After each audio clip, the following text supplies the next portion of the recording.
একটা মানুষও বলে যে এই বিরিয়ানি জঘন্য খাওয়া যাচ্ছে না, আমি দোকানে এক্ষুনি বন্ধ করে দেবো। দেখো বিরিয়ানির দাম অনুযায়ী খাবারের কোয়ালিটি বলো, বিরিয়ানির টেস্ট বলো, আমার এখানে কিন্তু অলরেডি মাটন চিকেন সমস্ত কিছু সাজানো হয়ে গেছে, পুরো মেকিং অলরেডি হাফ কমপ্লিট। এরকম কম দামে এরকম কোয়ালিটির বিরিয়ানি সার্ভ করছে, তাও আবার এরকম মাটনের পিস চিকেনের পিস দিয়ে, আবার আনলিমিটেড।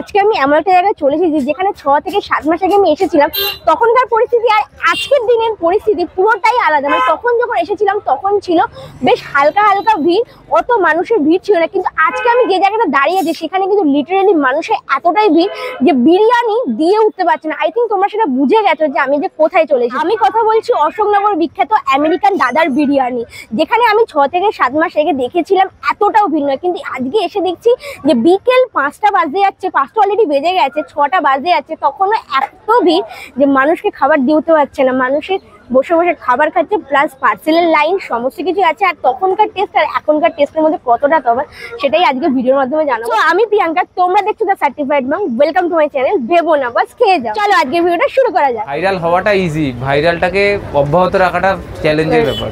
কঠিন, তোমাকে প্রত্যেকদিন চ্যালেঞ্জের মধ্যে থাকতে হবে। আর আমি এর আগে যখন ছিলাম তখন এতটা ভিড় দেখিনি, এখন তো লিটারালি ভিড়ের পরিমাণ অনেকটা, মানে প্রচুর লাইন, সারা দিন তো লাইন।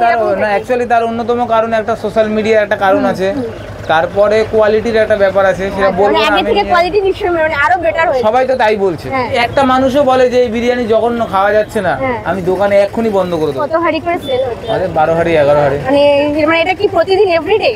হ্যাঁ, শনিবার আমাদের শুধু বন্ধ। একদিন প্রিপারেশন করে নিই যে আমরা এত হাড়ি বানাবো, সেই হাড়ি বেচতে যদি 11টা বাজে 11টা পর্যন্ত দোকান খোলা থাকে, মানে পুরো টাইম মেইনটেইন নেই। 7টার সময় যদি মনে করি যে বন্ধ করে দেবো, মানে মালসিটে 7টার সময় বন্ধ করি। আমরা ফ্রিজে তো রাখি না যে বেশি করে আনলাম, চললো না চললো বাড়িতে রেখে দিলাম, সেটা ওই ব্যবসা আমরা করি না। আর ওই জন্যই কখনো কখনো 8টার মধ্যে আসলে কাস্টমার পায় না। আচ্ছা, মানে এরকমও দিন গেছে যে কাস্টমার না খেয়ে চলে গেছে? ডেলি চলে যায়, ডেলি চলে যাচ্ছে, ডেলি 1 হাড়ির কাস্টমার চলে যায় আমার। আরে বাবা, তাহলে আরেকটা হাড়ি বানালে এমনিতেই যদি 8:30 9টার সময় শেষ হয়, ওদের বাড়ি যেতে যেতে 11:30টা বাজে। আচ্ছা, যদি আর 1 হাড়ি বাড়াই ওদের যেতে যেতে 1টা 1:30টা বাজবে। তারপরের দিনও তো কাজ করতে হবে, তারপরের দিনও কাজ করতে তো হবে। সবারই শরীর আছে, সবারই ফ্যামিলি আছে, এগুলো দেখতে হবে। কিন্তু চলে এসেছি আমেরিকান দাদার বিরিয়ানির কিচেনে, যেখানে কিন্তু বিরিয়ানি মেকিং হয়, মানে পুরো প্রসেসিং হয়। এখানে অলরেডি কিন্তু চাল দেখছি বয়েল হয়ে গেছে, আর ওখানে আমি তোমাদের দেখাবো যে অলরেডি লেয়ার তৈরি হয়ে গেছে, যেখানে কিন্তু অলরেডি মাটন চিকেন সমস্ত কিছু সাজানো হয়ে গেছে, পুরো মেকিং অলরেডি হাফ কমপ্লিট। আর শুধু চাল গেলেই মনে হয়ে যাবে দাদা, তাই তো? একদম চাল গেলেই কিন্তু হয়ে যাবে। আর ডে 12 হাড়ি করে বিরিয়ানি তৈরি করা, মানে বুঝতে পারছো তো। আমি এসেছিলাম প্রায় 6 থেকে 7 মাস আগে। 6 থেকে 7 মাস আগের টেস্ট আর এখনকার টেস্টের কি তফাৎ, বা এখন আদৌ খেতে ভালো হয়েছে না কিরকম হয়েছে সমস্তটাই জানাবো। তো চলো এবার খাবারটা নিই, তারপর তোমাদের সামনে এসে হাজির হচ্ছে।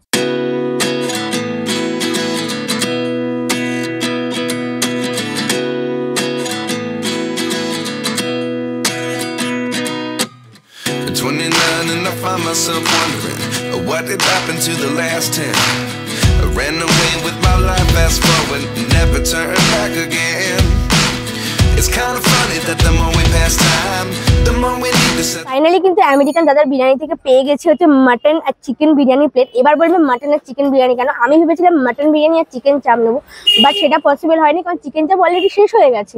মাটন বিরিয়ানি শুধু তোমরা যদি চিকেন চাপ নাও তাহলে তোমার দাম পড়বে 200 টাকা। আর সেম জিনিসে তোমরা মাটন বিরিয়ানি নেবে, সঙ্গে যদি এক্সট্রা চিকেনের পিস নাও তাহলেও তোমাদের দাম পড়বে সেম। তাই আমি সেটাই করেছি। ভাবলাম চিকেন চাপ যদি না পাই তো কি হয়েছে, তোমাদের একটু চিকেনের পিসটা দেখাবো, আর চিকেনটা কিরকম সফট বা কিরকম সবটাই দেখাবো। আর এখন বাজে হচ্ছে সন্ধ্যে 6:30।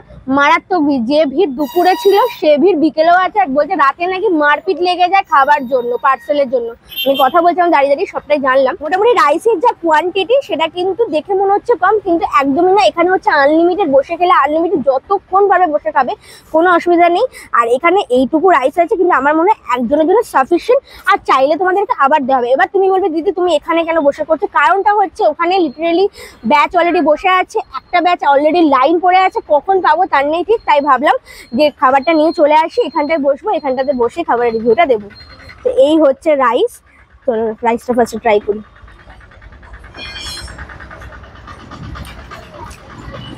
আর রাইসটা কিন্তু বেশ সফট, নরম, ভালোভাবে মশলাগুলো ঢুকেছে। এর আগে যখন আমি খেয়েছিলাম তার থেকে অনেকটা বিরিয়ানি বেটার হয়েছে। এটা আরো টেস্ট হয়েছে, আর কোনো অ্যারোমা বা কিচ্ছু নেই। এর আগের বারে যেমন আমি এসেছিলাম, খেয়েছিলাম, কেওড়া জলের একটা হালকা হালকা গন্ধ আমি পেয়েছিলাম, কিন্তু এখন এবারে আমি সেটা পাচ্ছি না। আর বিরিয়ানি কিন্তু আগের থেকে অনেকটা টেস্টফুল হয়েছে, অনেকটা বেটার হয়েছে। এবার তোমাদের দেখাবো চিকেনের পিসটা। চিকেনের এইরকম এক একটা পিস আছে, লেগ পিস পাইনি আফসোস, এটা সলিড পিস নেওয়া হয়েছে। ওরে বাস, বেশ ভালো। দেখো চিকেনটা কিন্তু হাত দিতে খুলে চলে গেল।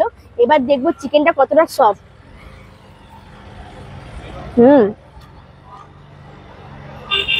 চিকেনটা ভালোভাবে বয়েলড হয়েছে, মশলাগুলো প্রপারলি ঢুকেছে। আর যেহেতু এটা একটা সলিড পিস, একটু তো চেবাতে সময় লাগবে। যে লেগ পিস হতো তাহলে আমার মনে হয় নরম হতো। আর এই হচ্ছে একটা মাটনের পিস, জাস্ট দেখো হাড় সমেত একদম থলথলে একটা চর্বির পিস দিয়েছে। চর্বি আর সঙ্গে কিন্তু মাটনটাও ভালোভাবে আছে, দেখাচ্ছি তোমাদেরকে। এই দেখো, ওরে বাস, গরম কি, জাস্ট হাঁড়ি নামিয়েছে আর সার্ভ হয়েছে।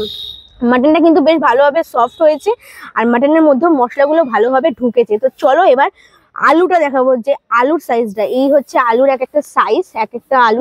গরম তো হাত দেওয়া যাচ্ছে না, কিন্তু আলুটা কিন্তু প্রপারলি ভালোভাবে সেদ্ধ হয়েছে। আর একদম যে সেদ্ধ সেদ্ধ ভাব সেটা নয়, দেখতে পাচ্ছ তোমরা হালকা হালকা ব্রাউনিশ কালার আছে। আর ভেতরে কিন্তু দেখে বোঝা যাচ্ছে মশলাগুলো ঢুকেছে। এবার হচ্ছে সমস্ত কিছু একবারে নিয়ে খাওয়ার পালা। মাটন, চিকেন, আলু সমস্ত কিছু নিয়ে একটা স্পেশাল বং বাইট তো নিতেই হবে, যেহেতু বিরিয়ানি খাচ্ছি। তো চলো নেওয়া যাক বং বাইট।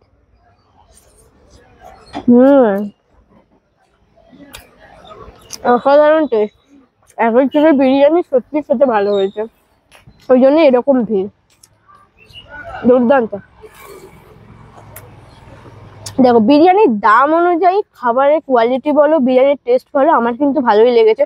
এবার তোমরা যদি, তোমাদের যদি ভালো লাগে সেটা তোমাদের একান্ত ব্যাপার। দামে এরকম কোয়ালিটির বিরিয়ানি সার্ভ করছে, তাও আবার এরকম মাটনের পিস, চিকেনের পিস দিয়ে, আবার আনলিমিটেড, তাহলে তো আর কিছু বলার নেই। এর থেকে বেশি তোমরা এক্সপেক্ট আই থিঙ্ক করা উচিত না। আমার কিন্তু বিরিয়ানিটা পার্সোনালি খুব ভালো লেগেছে। এবার তোমরা যারা আসছো তোমরা খাও, তারপর বলবে যে বিরিয়ানির টেস্ট কেমন। আর ভিড়টা দেখে আমার মনে হয় যে হ্যাঁ, ভিড় দেখে বোঝাই যাচ্ছে যে বিরিয়ানির টেস্ট আর কোয়ালিটি আছে বলে এই আমেরিকান দাদার বিরিয়ানিতে এতটা ভিড়। তো চলো এবার আস্তে আস্তে খাওয়া দাওয়াটা শেষ করি, তারপর তোমাদেরকে বাকি কথা বলছি। খাওয়া দাওয়া অলরেডি কমপ্লিট হয়ে গেছে, আর সমস্ত কিছু ভিডিওর মাধ্যমেই বলে দিয়েছি যে কেমন কি খেতে, টেস্ট বেটার হয়েছে কিনা, সমস্তটাই তোমরা ভিডিওর মধ্যে জেনে গেছো। এখনো মানে মারাত্মক ভিড়, তোমাদেরকে দেখাবো। আর লোকেশন হচ্ছে একদম অশোকনগর থেকে যারা আসবে, কাককুল এই হাই স্কুল দেখতে পাচ্ছ, ঠিক তার অপোজিটই হচ্ছে আমেরিকান দাদার বিরিয়ানি। সমস্ত কিছু বলে দেওয়া হয়েছে, আই থিঙ্ক কোনো প্রবলেম হবে না। তো চলো ভিডিওটা এখানেই এন্ড করছি। সবাই সুস্থ থেকে ভালো থেকো, টাটা।